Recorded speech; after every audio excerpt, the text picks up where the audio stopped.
Karena saya punya prinsip manusia itu kan bertambah. Jumlahnya setiap tahun itu dia bertambah jumlahnya, tidak akan berkurang, bertambah. Sedangkan pangan itu pasti akan meningkat. Dan sampai sekarang saya yakin ya sampai 10-20 tahun ke depan belum ada lah teknologi yang orang nggak perlu makan nasi, nggak perlu makan apa, cukup minum pil satu aja udah bisa hidup, Pak. Ya mungkin ya saya rasa akan lama lah ya membutuhkan waktu itu, kecuali astronot mungkin di dalam, karena kan dia susah kan untuk buang air dan sebagainya kan. Kalau kita hidup di bumi ini pasti makanan itu tetap dibutuhkan. Jadi ya saya yakin, optimis saya, kita usaha di bidang bahan pangan ini tidak akan terkendala.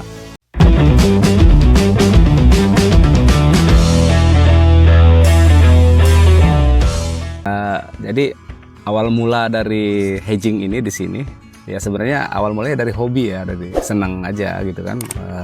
Dulu saya menyiapkan kolam-kolam ini untuk istilahnya hiburan lah, untuk melampiaskan hobi saya. Namun belakangan saya lihat ada prospek yang cukup baik, potensial untuk kita bisa mengembangkan bisnis yang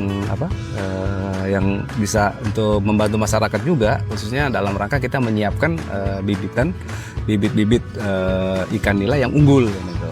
Nah, disinilah akhirnya saya ya berkenalan lah dengan dari PT ya, khususnya anak perusahaan dari Pokpan, Sentral Pangan Pertiwi, yang ternyata mereka mempunyai induk-indukan nila yang unggul, yang dari breastok mereka di Buaran, yang menghasilkan bibit-bibit nila yang baik kan gitu, yang memang monosek, kemudian cepat besar gitu loh. Nah ini saya berpikir di Jambi ini kan sangat membutuhkan bibit nila yang berkualitas itu, karena kita di sini ternyata di Jambi belum ada yang red prima gitu, khususnya yang dari CP. Makanya saya mencoba itu gitu loh. Dan setelah saya coba ya kurang lebih kita hampir 2 tahun ya.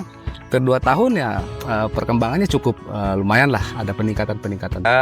Saya memang Purnawirawan Polri, pangkat saya terakhir Kombes, saya terakhir di Irwasda Medan.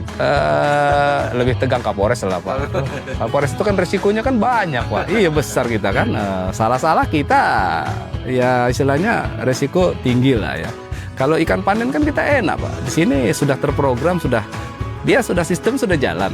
Jadi waktunya tinggal mana panen, yang penting produksi kita ada terus lah produksi, sehingga kalau produksi kita misalkan bulan ini macet, 3 bulan ke depan kita kekosongan bibit gitu loh. Jadi ya produksinya harus terus konstan dan konsisten terus gitu loh, itu aja.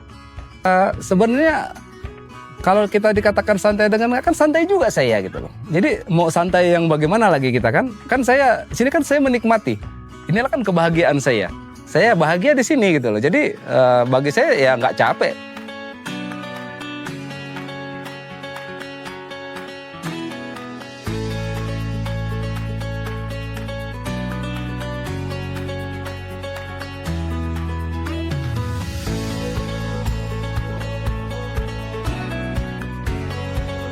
Jadi tiap hari ada energi yang saya keluarkan. Kemudian ada juga di pikiran skill juga yang harus kita keluarkan. Jadi kita selalu badan kita press terus lah gitu loh kan itu. Jadi daripada kita cuma diam-diam di rumah ya kan, nggak ada santai kita hanya olahraga, kemudian jalan-jalan. Saya rasa sayang ya, hidup kita masih badan kita masih sehat kalau kita hanya sia-siakan yang seperti itu ya. Saya sangat sayang sekali kalau bagi saya ya. Jadi lebih bagus saya masih bisa berkarya, dan di sini nggak capek kok. Saya nggak capek dan saya santai sekali gitu loh. Santai sekali, saya nikmat sekali gitu loh ya. Bahagia saya kan, itu saya gembira karena saya punya prinsip manusia itu kan bertambah. Jumlahnya setiap tahun itu dia bertambah jumlahnya, tidak akan berkurang, bertambah. Sedangkan pangan itu pasti akan meningkat. Dan sampai sekarang saya yakin ya sampai 10-20 tahun ke depan belum ada lah teknologi yang orang nggak perlu makan nasi, nggak perlu makan apa, cukup minum pil satu aja udah bisa hidup. Ya mungkin ya saya rasa akan lama lah ya membutuhkan waktu itu, kecuali astronot mungkin di dalam, karena kan dia susah kan untuk buang air dan sebagainya kan. Kalau kita hidup di bumi ini pasti makanan itu tetap dibutuhkan. Jadi ya, saya yakin, optimis saya, kita usaha di bidang bahan pangan ini tidak akan terkendala. Jadi kita kan di kolam, contohnya nih di belakang kita nih, ini kan ada keramba jaring apung. Jadi kita kan bagi sektornya dulu. Oh iya, untuk ukuran jaring kita berapa, kemudian dia butuh ikan berapa, kan itu. Kemudian erasinya, ya harus kita kontrol tuh, erasinya harus kita lihat bagaimana nih gelembung udaranya cukup nggak untuk ikan dengan jumlah yang sekian. Baru kita lihat juga ada kematian nggak, kan itu. Jadi kita akan kontrol kadar airnya, kita lihat semua.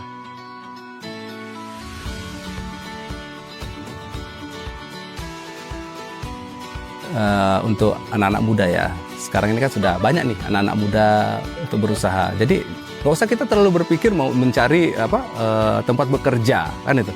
Kita bisa kok kita memanfaatkan budidaya banyak sekali. Kita mau mencoba di ikan nih, misalkan ikan pakai bioflok.